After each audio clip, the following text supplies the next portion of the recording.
WRAL Daily Download. I'm Grace Holland. Right now it is about 4 o'clock on Monday, July 7th. We are on our way out to Person County after several counties in our area had some pretty serious flooding over the weekend on Sunday. And we've heard that there's been a lot of damage around Hyco Lake. The sheriff in Person County says that as far as they know, every person is safe, so that's very, very good to hear. But a lot of damage and destruction to some structures like boat docks and things like that around Hyco Lake. So me and photojournalist Sean Braswell are on our way to check that out. Okay, so we just got to Hyco Lake.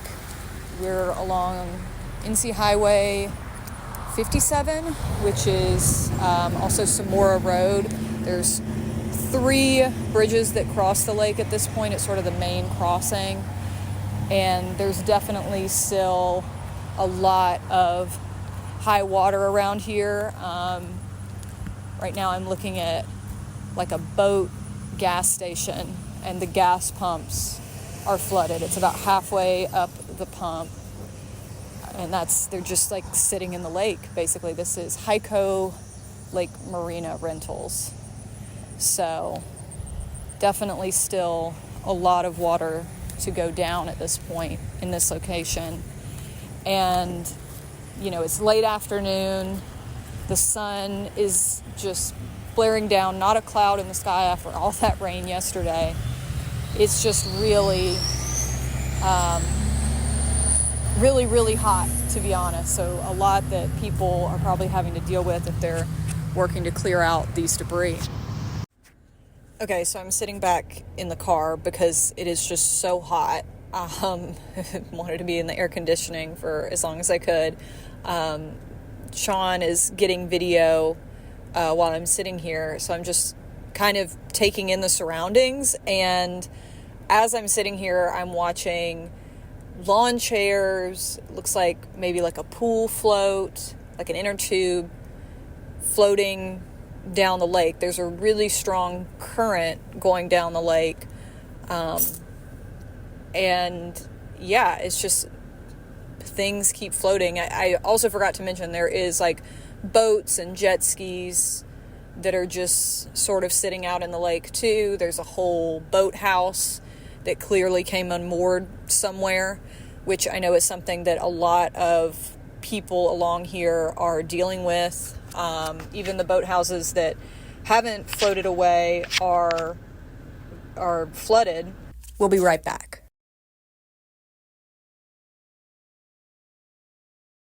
Okay, so we're now back at the station. It's a little after 8 o'clock on Monday. And I just wanted to take some time to talk through in a more calm environment what all we saw while we were out in Person County. After we were at that sort of boat landing area, I got in touch with a woman named Donna Allen, who actually lives just a few minutes from where we were.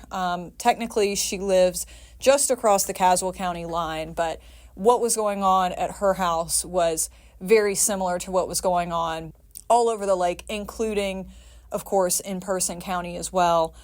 So we went to her house, and she, took us back into the backyard where her boathouse, like just about everyone who has one of these on the lake, was flooded. Now, these boathouses are not for anyone to live in. It's just a structure that people put their boats, their other equipment, jet skis, maybe, swim floats, just yard stuff. She said they had a refrigerator in theirs. So it's just sort of an outdoor building that's built at the water's edge, sort of sometimes on a dock. And all along Hyco Lake, people have these.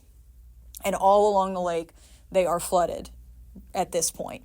At the time that we were talking to her on Monday afternoon, she told us that the water level had actually come down a little bit, but it was still very much in her yard and still probably 2/3 of the way up the side of the boat house.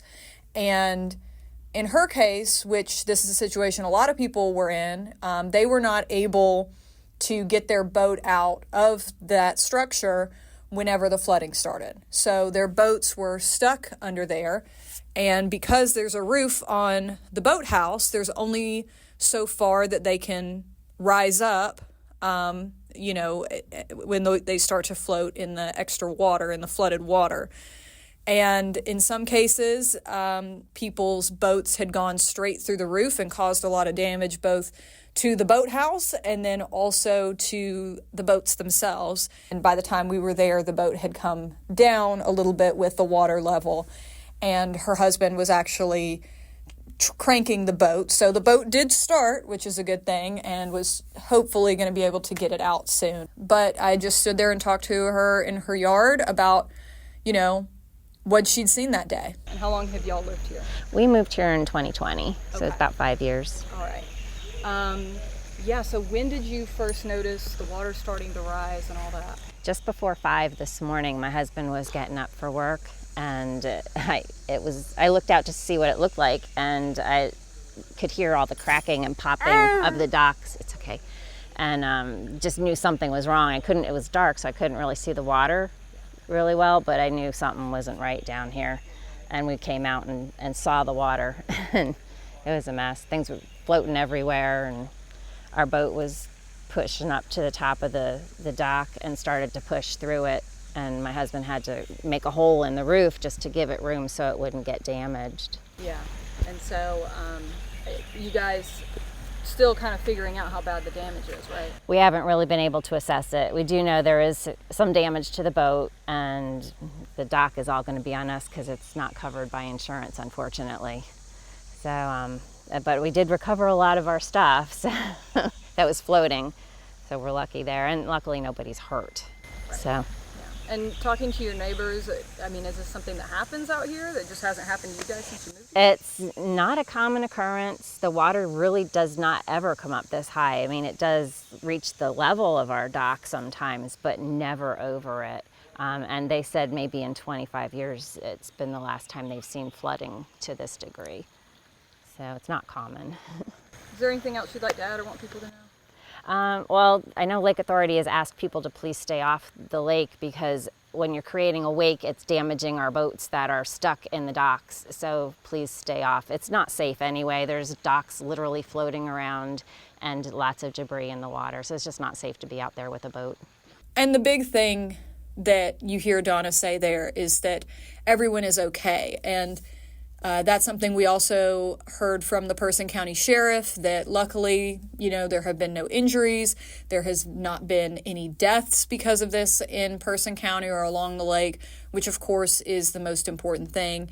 And even this property damage, in large part, no, it's not to people's homes, but those boat houses, as you heard, they're going to have to pay to fix that. The boats repairs are a whole other animal, so it's still a lot of property damage for sure up in that area.